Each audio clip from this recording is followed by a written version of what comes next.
Don't tell me democracy's dead, idiots. You win. Here we are, the Bruning Law Firm postgame show after an 86-85 Missouri win in College Station over the Texas A&M Aggies, without question, the biggest win of the year. As I wrote in Instant Reaction, Missouri has beaten better teams. It has not had bigger wins.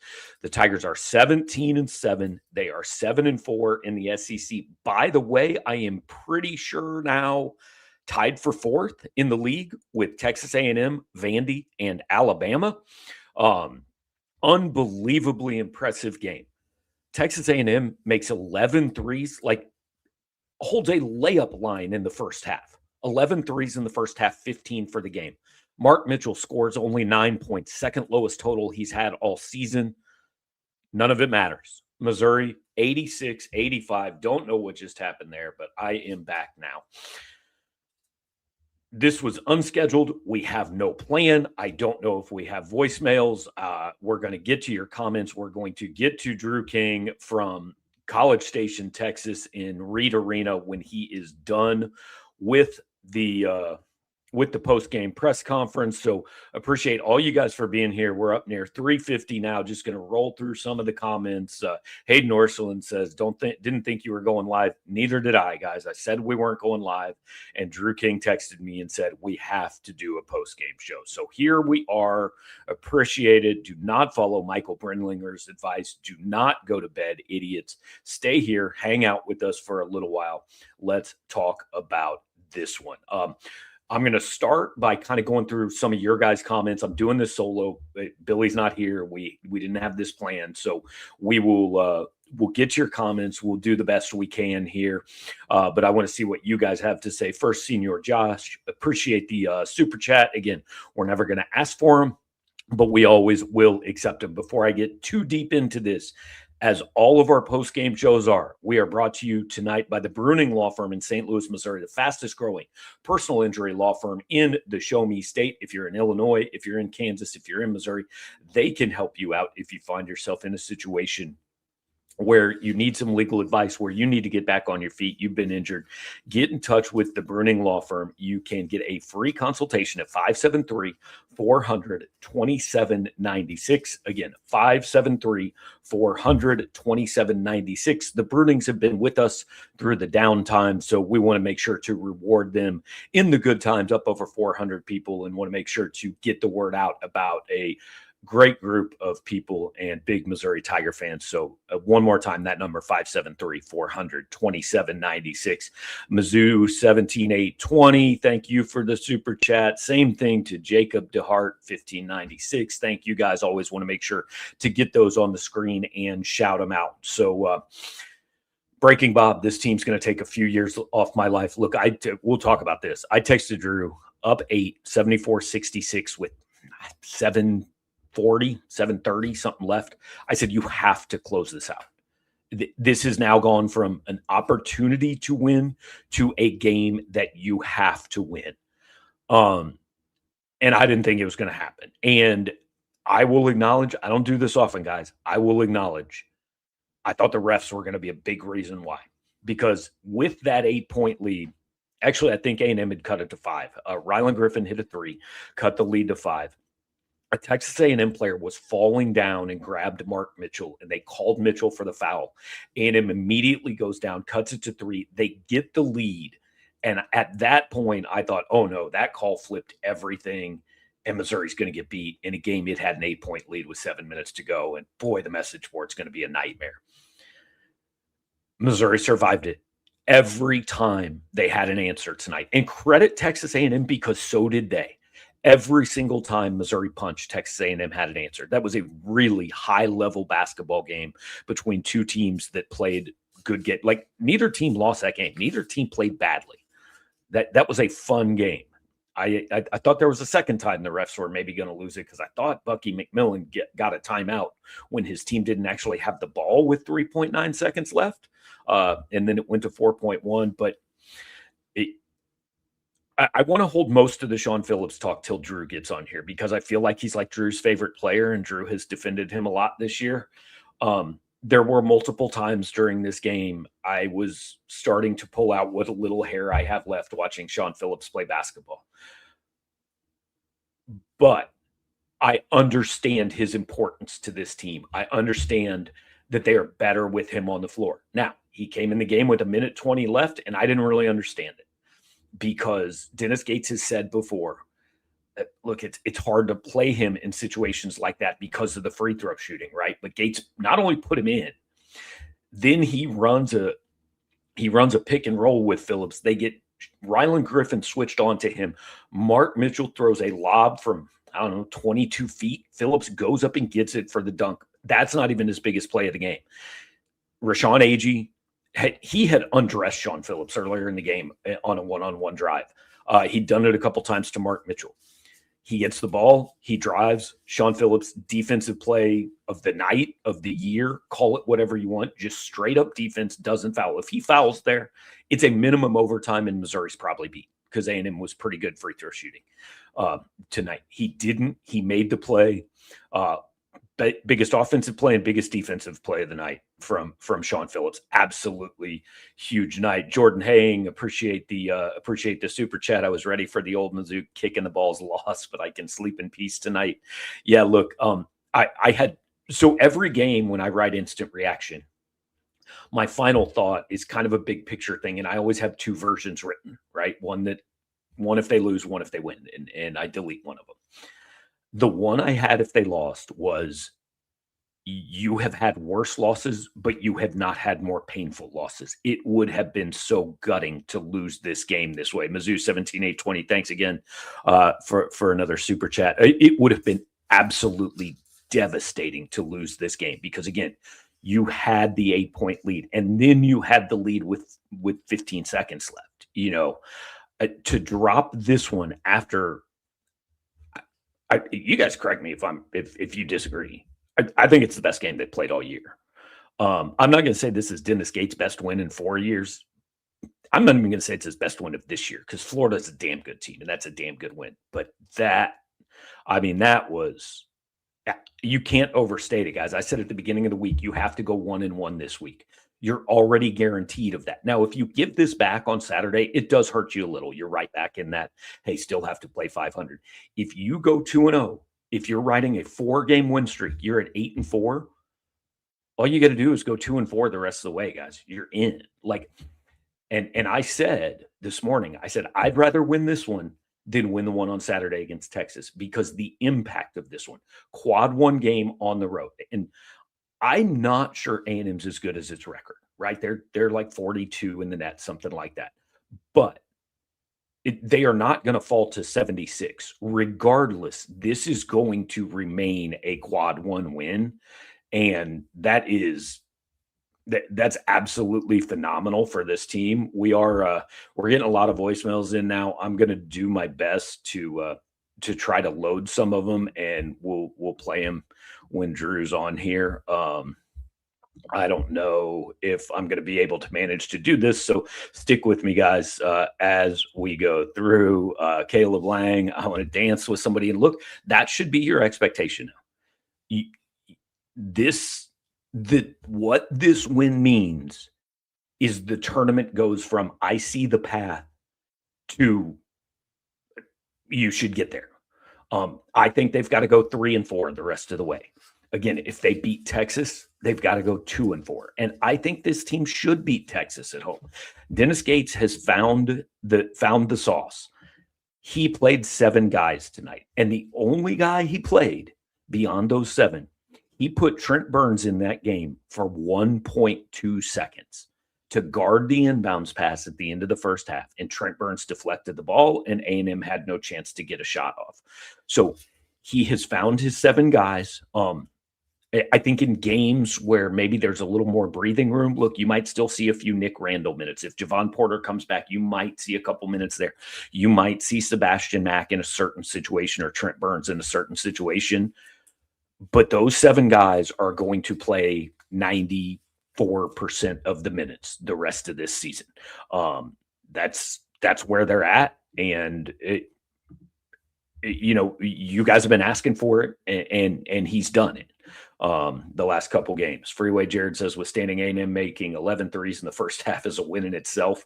This team would have folded in December. Yeah, no, I agree. I mean, I really thought going in at halftime that both teams probably were like, how are we not winning this game by more? I mean, A&M makes 11 threes and they're only up 5. They had to be thinking, what in the world is going on? And Missouri, like, I thought that was the best half of basketball Missouri's played this year. And they were down 5 points because in the defense, yes, Missouri's defense absolutely responsible for some of it. There's zero question about that. But also, like, A&M couldn't go 11 for 18 and 3-point on threes and shoot around most days. Most teams can't. They shot 65% from 3-point range and then made the first one of the second half. At one point, they were shooting 66.7% in like 21 minutes. That's hard to do unguarded, guys. And again, Missouri's defense deserves some of the blame for that. But I thought both teams probably went in at halftime thinking, man, we played really well. And we didn't create any separation. I thought the biggest thing in the game, there was a point where early in the second half, A&M took they got up 7 and Missouri just immediately went on a run. 62-59. Drew King is with us in Reed Arena somewhere. What's up, Drew? How you doing, man? Hey, it is. Can you hear me? I can. Okay, cool. First of all, DKF dead. We never get to talk about it again, man. It's not a thing. I feel like it could be a positive thing, couldn't it be? Like I know nobody wanted me on the road last year. Like, do people want me on the road this year? I'm curious. I'm trying to think, how many road wins have you seen now? I know it's 2 in a row.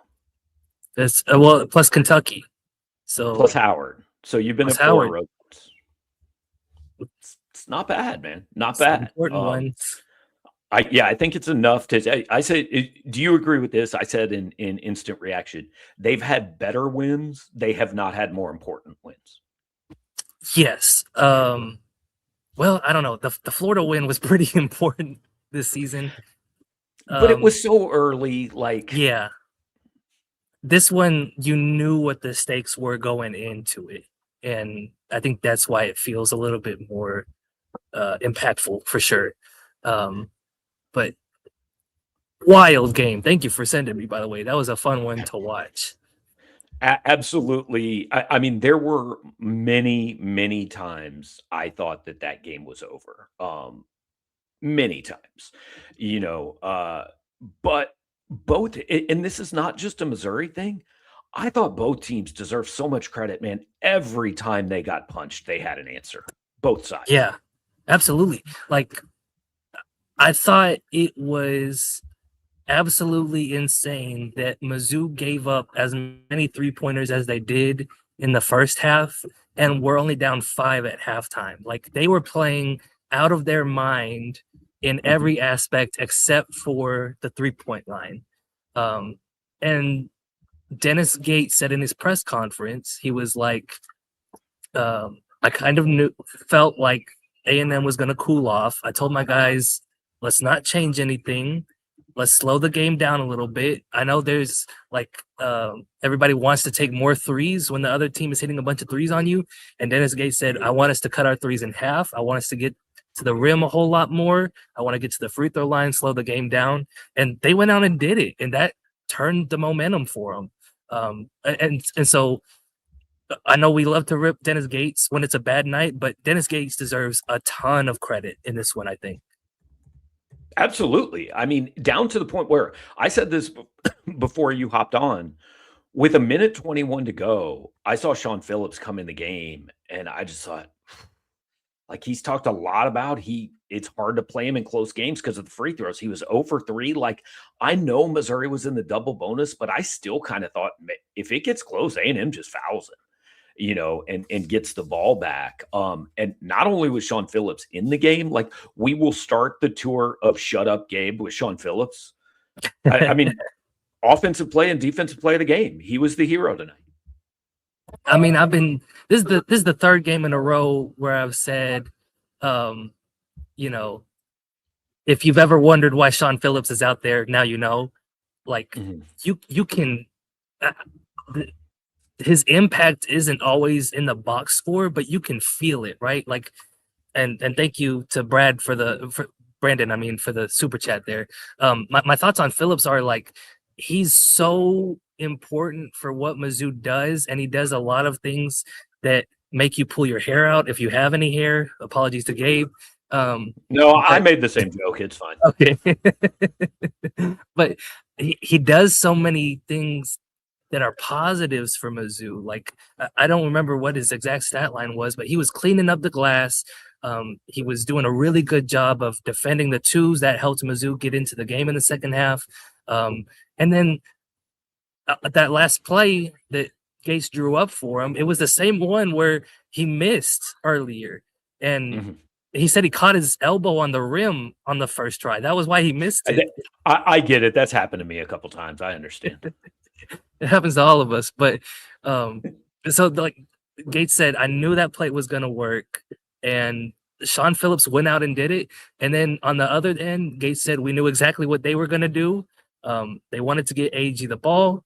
And Shawn Phillips was the best defender in that situation. Like, I felt like every time they went small against AG, he was eating them up inside.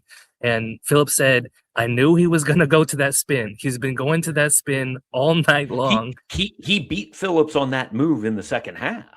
Right.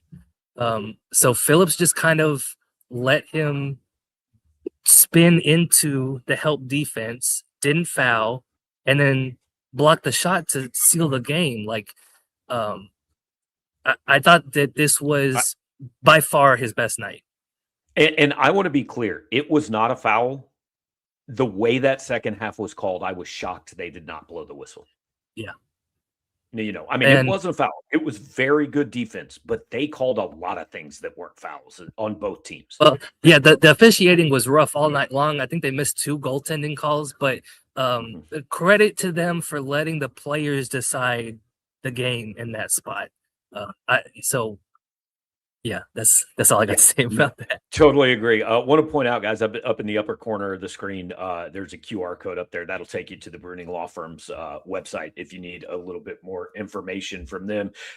We've got 720 people on here, which is awesome. Gabe, you didn't want to do this show. I didn't want to do it, but are you crazy? You win. The people want to be here. They don't have to work tomorrow, or they just don't give a shit. So I'm cool. We're good.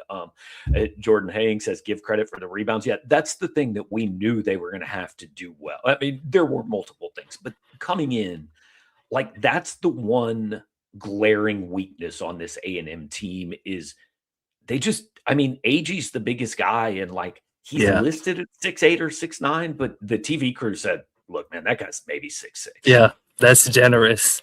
And you know, they did lose Mackenzie Mgbako to start the year or pretty early in the season, and that's another big that they could have thrown out there. But yeah, like I wrote it in my preview, on paper, that was the biggest edge that Mizzou had, and they really took advantage of it tonight. At one point, they had doubled up on Texas A&M on the glass. It was like 31-15. So that really helped counter all of the threes that A&M was making in the first half. Was the second chance points that Mizzou was getting.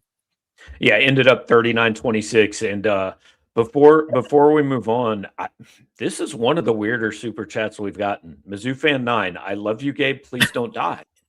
Please don't die. Man, I wasn't planning on it. Like, hey, you know, at some point, they knock for us all, but I hope I got some time left, man. I'm not that freaking old. This show got a little morbid. It really did. Okay, so I mentioned the Shawn Phillips making me eat my words. Literally this morning, I answered a question in the mailbag, and I said, look, man, I'd love to see what this person sees in Trent Pierce. I said, I think he's a good player. I think he can be a number 3 or a number 4 on a good team. But, like, he's had a lot of 4 and 5 point games. Yeah. I haven't seen anything that shows me he can be a star. that kid was a star tonight. I mean, Yep. best player on Missouri's team without question. And it wasn't just 23 points, it was 23 points at times, man. They had to have shots. Yeah. I felt like this was a time where Trent Pierce played up to his size, right? He's 6'10", but he usually plays kind of like a 6'6" guy. And tonight, like, he figured out, I'm towering over everybody. Nobody is going to block my shot. Nobody is going to get this rebound over me. Let me do all of that. And he was getting downhill to the rim. He had a whole bunch of putbacks and tip-ins, was really aggressive, crashing the boards, and it just did everything for the team tonight. So yeah, like the thing with Pierce is always just like, can he be consistent in this? And he doesn't even have to be like this for Mizzou. Right. But dang, like when he plays at this level, that's the NBA guy that everybody talks about. Right. Like I said, you're not going to get that every night, but it's good to know it's in there. You know, Yes. it's good to know you're capable of getting it.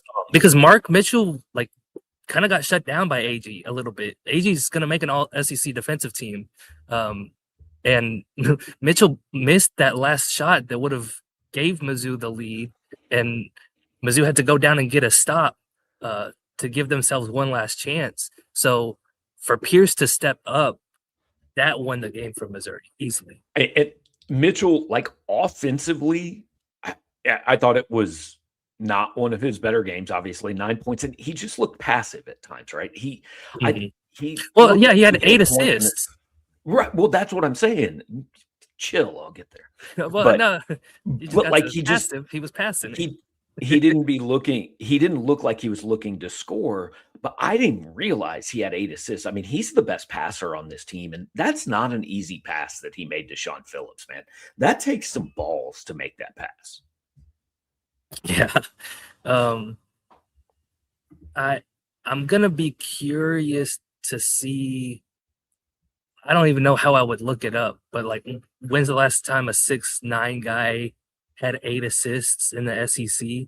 I'd be really interested to see that. But yeah, Phillips has gotten really good at realizing when the double team's coming and finding the open man. Mitchell. Yeah, Mitchell. Sorry, who'd I say? You said Phillips. Tough. Phillips not there yet, but Mitchell. Phillips as a passer, maybe not quite yet. Yeah. Mitchell has done a really good job of that. And so while he didn't have his usual scoring contribution, he was definitely still making a lot of big plays for the team, for sure. Yeah, so let's run through. We've run through 4 of them. And like literally, this is a game where every single guy did something to help this team win. There's nobody that you look at and say they didn't play well, even to literally Trent Burns in his 1.2 seconds. Like, yes. Deflected a pass, did what Dennis wanted him to do. But and so next up. By the way, like that was the only sub outside the top 7 that he made. Yeah. Yep. And they had to do it. And it was really impressive for them to do it against this team specifically, where like you're running ragged against this pace. And I thought Gates managed all the rotations really well. Joe Lunardi now has Missouri in the field. I would assume so. I mean, they were the first team out this morning. I think that win gets you in is why I thought it was so big. It's a quad 1 win. It's going to be a quad 1 win. So the guy on the screen now, let's talk T.O. Barrett. I mean, it's almost like he has counteracted the Ant Robinson fall off because nobody saw this, man. And I wrote an instant reaction. Yes, it's the offense, but I mean, he had it. I don't know how many steals he ended up with. I think I know he had at least 3. He had 3. He had 2 in the first 4 minutes, and then at 70 to 66, Trent Pierce had missed a 3. And like A&M just kind of makes the lazy under the basket pass to get the possession going, and T.O. steals it and lays it in. I thought that play was actually I thought that was going to send Missouri on to kind of hold the lead the rest of the way. But I mean, he's the best perimeter defender I think Missouri has, because I think he does a better job staying in front of his guy than Ant does. Well, and he's got more size too. I think he's an inch Yeah, taller and definitely has like 15 pounds on him. So that helps him a lot. I want to say he's probably more athletic too. He's got a lot more bounce at least and a lot more strength. So I agree with you. I think that he's kind of taken that lead guard spot and run away with it on both ends of the court. And that's not to say that like Ant Robinson can't be a helpful player, but I right. think there's no question that Barrett's the guy the rest of the way. Um, Yeah. and we talked about Stone in this way last game, but it feels like it's taken teams by surprise, like other teams in the conference by surprise, how good he is, because like nobody ever seems that prepared for him, and he keeps putting up big numbers every game. Yeah. Well, and now let's go to Ant because, like, full disclosure, like I said, I write instant reaction. I write a lot of things and I end up deleting a lot of them. But like, I had a thing in there. At one point, I said, I feel like this team is one player away from being pretty good. And the shame of it is you felt like you had that player on the team and he just hasn't been that guy because, like, it almost is offensively like you're playing 4-on-5 with Ant on the floor now because he's just no threat to score. But I'll take 5 assists, 4 rebounds, and no turnovers out of that kid. He doesn't have to score another basket. He gives me 5 assists, 4 rebounds, and no turnovers every night. I'll take my chances. Yeah, and you got to give him and T.O. credit for handling the press as well as they did. I thought Mizzou finished with 9 turnovers total, and not all of that was from Texas A&M pressing. Right. And that's been like a huge Achilles heel for Missouri this season. And I'm sure A&M went into this one thinking that was going to be somewhere they had the advantage, and T.O. and Ant didn't allow it to be because of how well they were able to take care of the ball tonight. Big Soda wants to take a drink every time Drew says "I told you so" on this show, I which didn't he is say not. No, you have not said it, but you have probably earned the ability to tonight if you would like to. I think that was his point. All right. So real quick, you mentioned the 9 turnovers. I mean, wildly impressive. Missouri had more points off turnovers than A&M. They had more points in transition than A&M. But I think you picked Missouri by you picked A&M by 7 this morning. Yeah. If I had told you either A&M hits 15 threes or Mark Mitchell scores 9 points, how much would you have changed that margin by? Like, Mark not both, Mitchell, just one of the two. right? Just one of the. If you told me A&M hit 15 threes, probably would have said 20. So if I told you A&M hit 15 threes and Mark Mitchell and scored 9 points, I say the game's over. Alabama, yeah, it's Alabama all over again. Drew looks sharp tonight and Gabe looks like a hobo. First of all, evergreen. Second of all, I'm in my house. I was about to go to bed, guys. So yeah, we're good. I got my joggers on right now. I would gladly switch places with you, Gabe, wardrobe wise right now.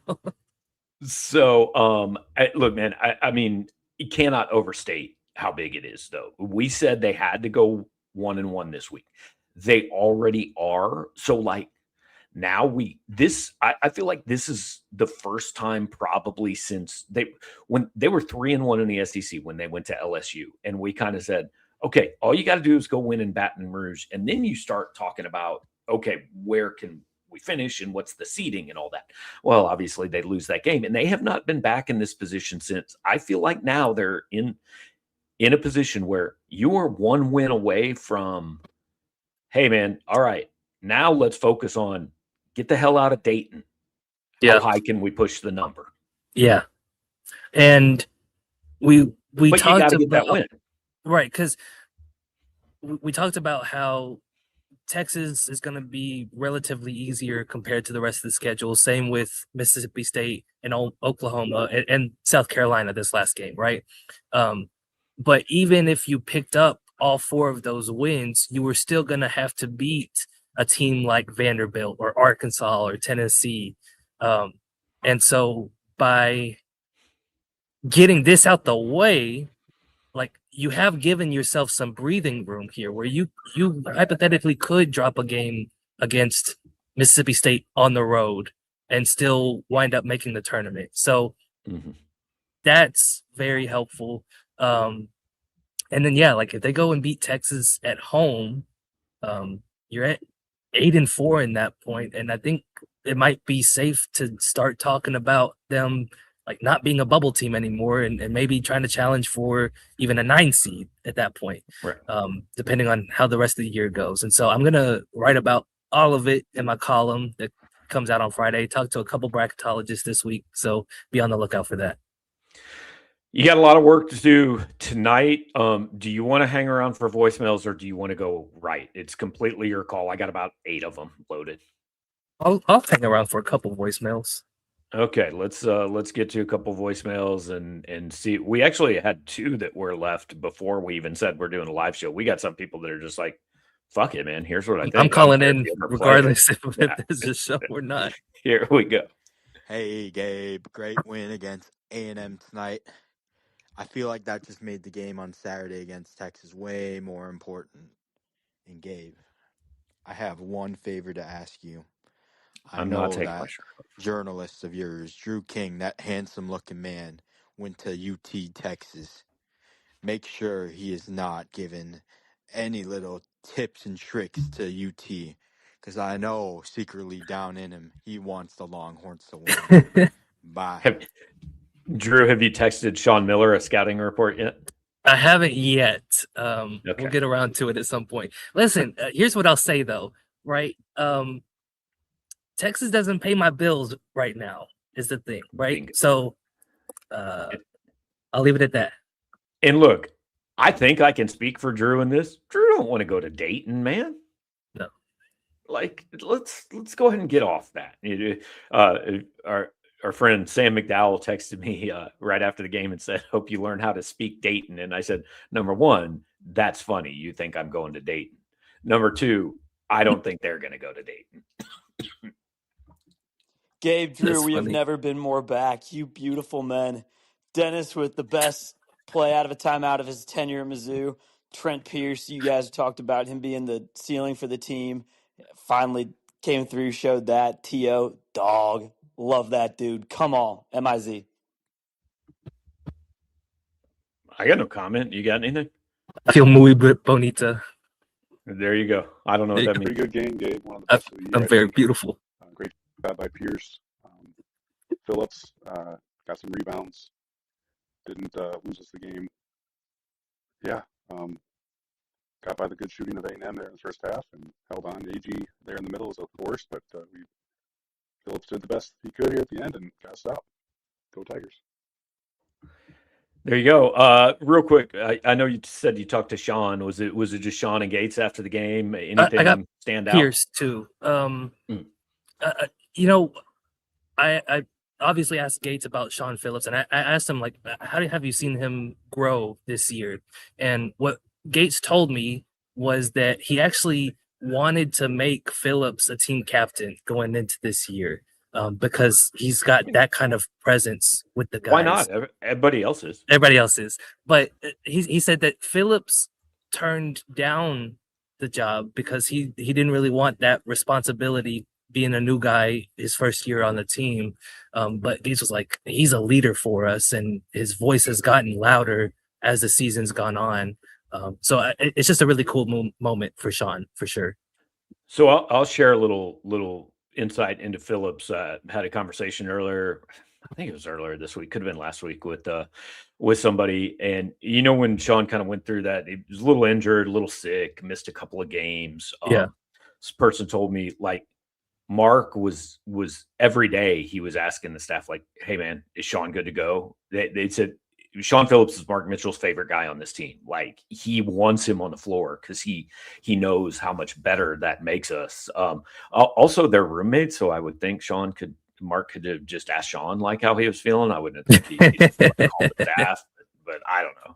I just thought that was interesting. So, well, I don't know that it would have been Shawn's decision. Is the thing.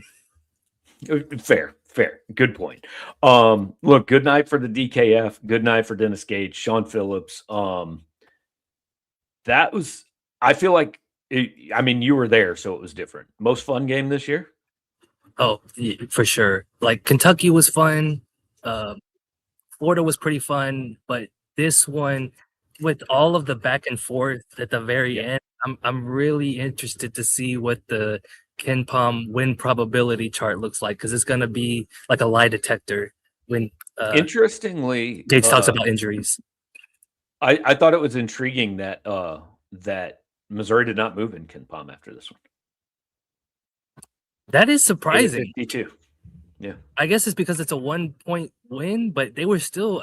I thought they were projected to lose by 6 or 7. Yeah, that's interesting. Yeah. But all right, for the second straight show, you have closed down an arena. You appear to be completely alone, so we're gonna let you go, man. Appreciate it. Appreciate it. I don't know why I'm thanking you for joining. It was your damn idea. You were the one who made me do it. Well, thanks for setting it up, Gabe. All right. We'll see you, Drew. See you. That is Drew King live from Reed Arena in College Station. Appreciate him hopping on. And guys, really, it was his idea. He said, Gabe, we got to do this, man. I was trying to save him some time, but he said, we got to do this. So appreciate all, 700 of you being on here. We still got a few more voicemails, and I'll get back to your guys' comments, and we'll close this thing out. Well, Gabe, that was a hell of a game. I usually don't like the 8 o'clock games because it keeps me up late. But tonight it worked out perfect. After my kids went down at 8 and my wife and her boyfriend went down at 9, I was able to just enjoy that second half of the game. T.O. Barrett, man, that kid is special. He's changed the game since he's been inserted as PG1. Well, I was waiting for the voicemails to get fun, and hey, man, hope your wife and her boyfriend had a good evening as well. Casey, biggest win of the year. Like I've been saying, you can only tread water for so long, and you needed a win like this. Got it, and be in the tourney field right now. Win versus Texas, you're probably a 10 seed. Keep this momentum up. Monumental win. You had to have it, and you finally got it. I mean, my award, Shawn Phillips, absolute player of the game. What he did all game, defensively, offensively, carry that over. Let's frickin' go. So I don't think you had to have it, but man, it makes a big difference that you got it. Hey Gabe, I drive a 2017 Subaru Forester, make about $90,000 a year. What a great showing all around. I mean, the offense looked fantastic. The defense just really stepped up when they needed to, even if they did let Texas A&M score a lot of points. Gosh, I mean, couldn't be happier. What a season-defining, season-changing win there. That's the way to phrase it to me. Season changing.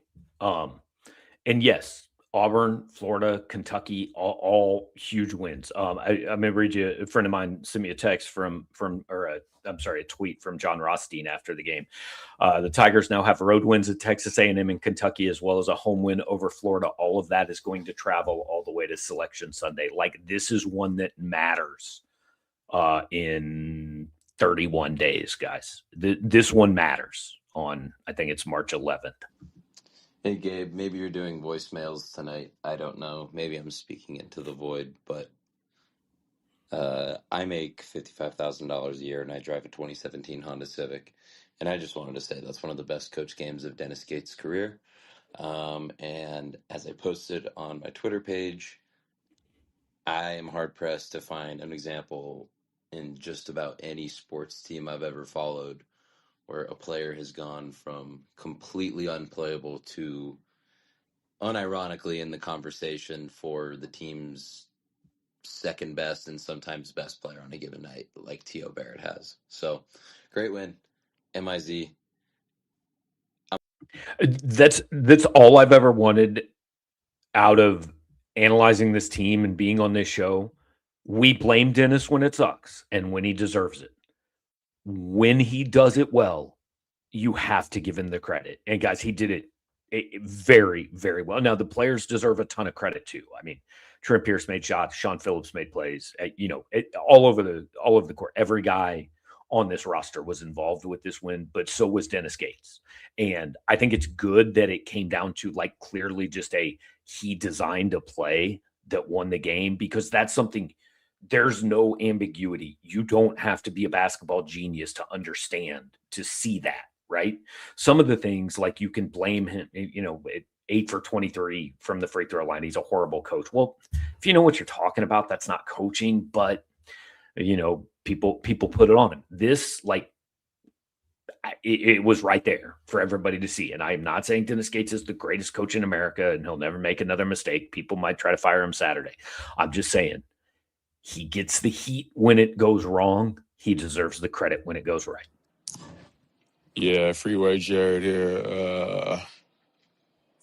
2024 Tesla Model Y. Don't judge me on my salary. Judge me on the amount of super chats. Yeah, I think this is a tournament team. I'm finally comfortable saying that. I have been unsure for the entire season, but I don't think we give Dennis enough credit for his maturation as a coach. I know listening to him is terrible because he comes across as arrogant, like he's not trying to make any changes, but he's proven over the past couple of years that he can put together a team that can win in multiple ways. He can adjust to play a shorter rotation. And yeah, I don't think this team goes far in March, but I am kind of inspired by the growth from Gates lately. So MIC. Yeah, I mean, you look at where this team was on December 22nd. We all buried it. And now I'll say this. Last year, Missouri, I think it was February 19th, Missouri beat Alabama, and they peaked. That was it. That was the tops. I know from talking to people that they went about their offseason, and they've done everything during the season to try to kind of back that program up and try to make sure they don't peak in mid-February, that this isn't the best thing that happens, right? That they're playing their best ball 3 weeks from now, not tonight or not 2 weeks ago or whatever it was. Now, obviously, we'll see if it works, but there have been coaching adjustments that have absolutely mattered this season, and they showed up tonight. Hey, this is the first game I've watched this season. Is it always Okay. this fun?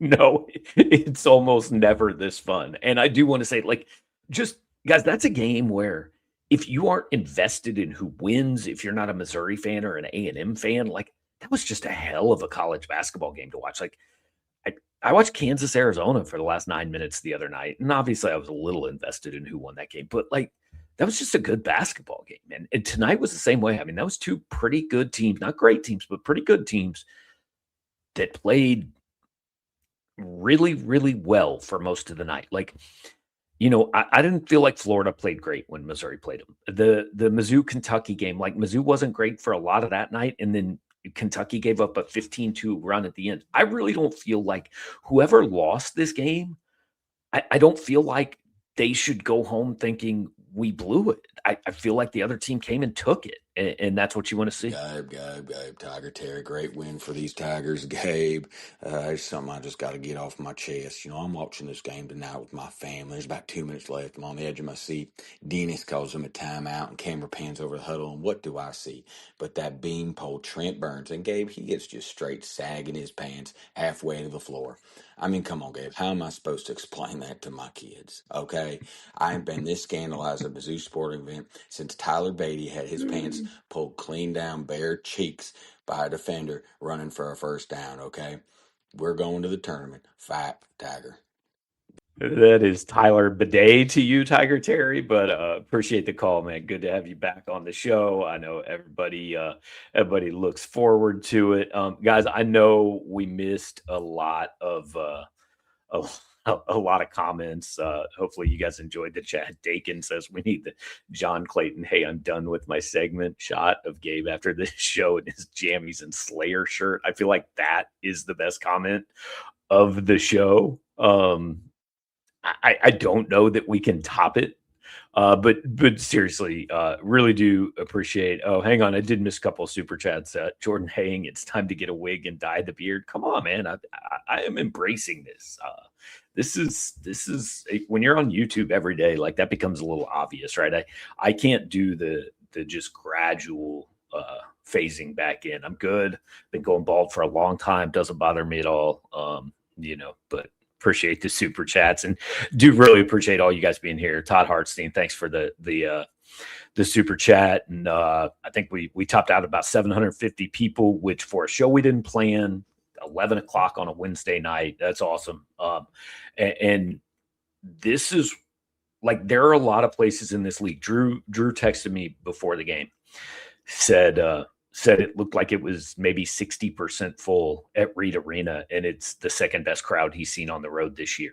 Like, there's a lot of places in this league that people are not bought in, right? That it's, yeah, cool. If my team's good, I'll buy in. Or maybe if, I just don't have anything to do, I'll pay attention to basketball until baseball season starts or until spring football's here or whatever it is.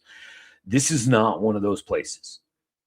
Basketball's still important here. I mean, they went 0-19 2 years ago, and we're getting 10,000 people in the gym. It still matters here, and it's still fun for us. It's obviously still important to you guys, so we appreciate how much you guys care about it, and that you're bought in, and that you wanted to do this and want to hang out here with us on a Wednesday night. You might regret it in the morning, but hey, I have a feeling none of you were going to sleep too quickly after that one anyway. So appreciate Drew. Make sure to read all of his coverage from College Station. He'll have stuff tonight and tomorrow morning. He's not flying back till, I think it's like an 8 o'clock flight tomorrow night. So he'll be working all day tomorrow in Texas. You can follow along with what he does. Like, share, comment, subscribe, do all those things here. Be back with PM in the AM tomorrow, and doing another post-game show Saturday. I believe Texas is a 7:30 game, so we'll be hanging out here 10:30 Saturday night.